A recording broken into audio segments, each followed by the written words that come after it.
Hope for children facing an uncertain future. Modernizing Kenya's agriculture sector. Tractor sharing through an app that helps get better access to machinery.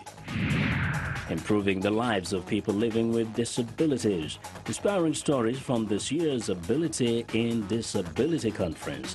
Africa 54 starts right now. Hello, and thanks for tuning into the show that goes around the continent to bring you stories near and far. I'm Chamberlain Osor at Channels Television here in Lagos. I'm joined by my colleague Vincent McCurry at Voice of America in Washington. Yes, I'm Vincent McCurry at our global headquarters in Washington, D.C. Happy to be with you again for another edition of Africa 54. Now, let's start off with a story of hope for the street children of northern Nigeria. Chamberlain Osor in Lagos brings you that story. The business of saving the leaders of tomorrow is not going to be that of government alone. And so the call for more hands to save the future of children from northern Nigeria who are introduced to street begging at very young ages. The founder of the only orphanage home in Yobe State is hopeful that with more help, more children could be taken off the street as urchins while devising better ways to stop the practice that put them there. Street urchins are not uncommon sight in most parts of northern Nigeria, a practice some blame on poor parentage, but others on religious beliefs. There have been growing concern over the number of children found wandering the streets uncatered to.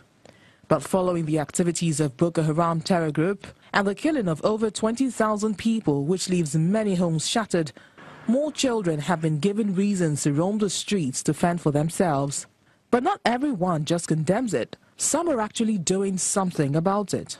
One of them, the founder of orphanage homes in Yobe and Borno states, built in northeast of the country, believed to be the strongholds of the world's most feared terror group, Boko Haram. I always look at the children that are orphans and the vulnerable as children of the society and the responsibility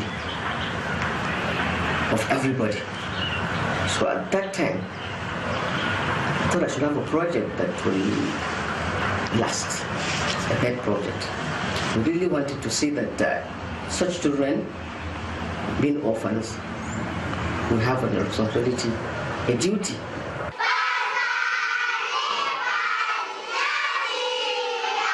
The children look happy to be here, but it's the desire of the school to make the opportunity available for more children, but for insufficient resources and therefore calling for help.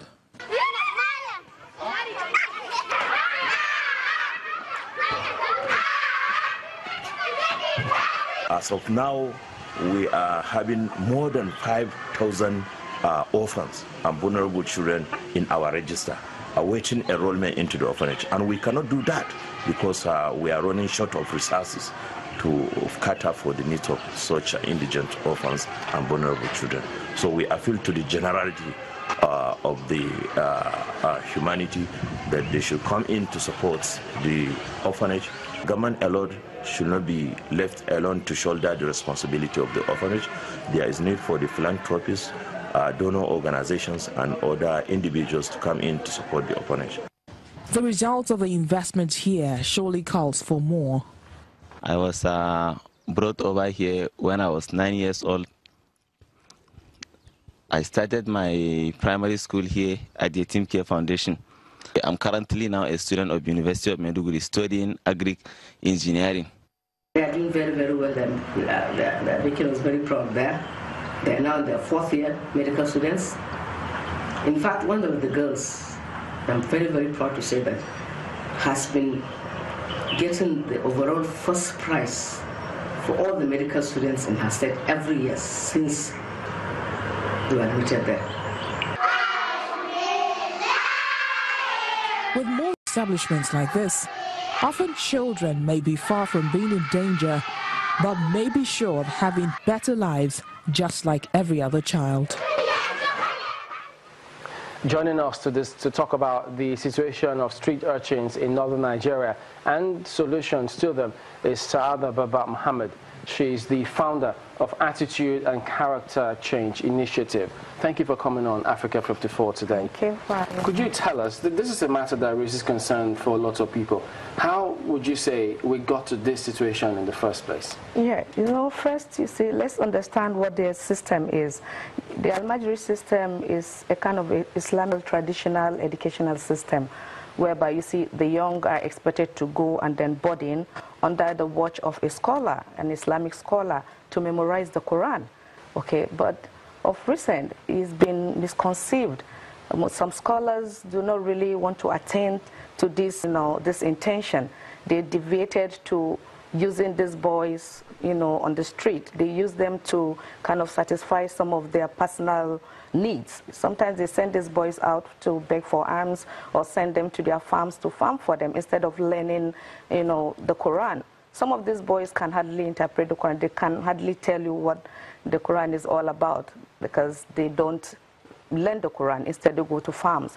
The scholar enjoying cheap and free labor from the student. Now that we're thinking about possible solutions to this, do you think that the creation of a home will add or help in any way? You see, one of the major causes of this problem is the parental irresponsibility, because some of these parents dodge their responsibility and then take these children to the scholars. They don't want to, work extra in taking care of these children, and these scholars don't really care what these children come off. They send them on the street, and I realize that at a particular stage in life, you don't see these children on the street anymore. They start as toddlers, 3, 4, 5, 6, 7. When they are like getting to puberty stage, okay, 14, 15, you don't see them on the street anymore. Neither will you see them with the scholar. Okay, they just go, they abscond, try to survive in the society. They got toughened by the society, they learn all sorts from the society. And their response to the society is very negative, because what they get from the society is what they give back. What they get on the street is what they give back, rather. Because they are street trained, so you don't expect any love because they were not given love. So you wouldn't expect to get that from them either. They are insensitive to situations, so they react to the street. So that's why it's very dangerous. We get them a home to put them together, whereby they can be trained and they can be watched over, and so that can help. So what would you recommend or suggest to be a long-term solution to this challenge? I think a long-term solution would be government intervention. Government have to set a regulation, okay, to monitor these schools and the scholars. We have to carry the scholars along, so that at least when there is regulation, we will be able to see how they can be monitored, so that we will not be getting them on the street. Instead, we'll get them from the traditional Islamic school and then to the mainstream school. All right, then, Mrs. Sa'ada Babat Muhammad, thank you for talking to us today on the program. You're welcome.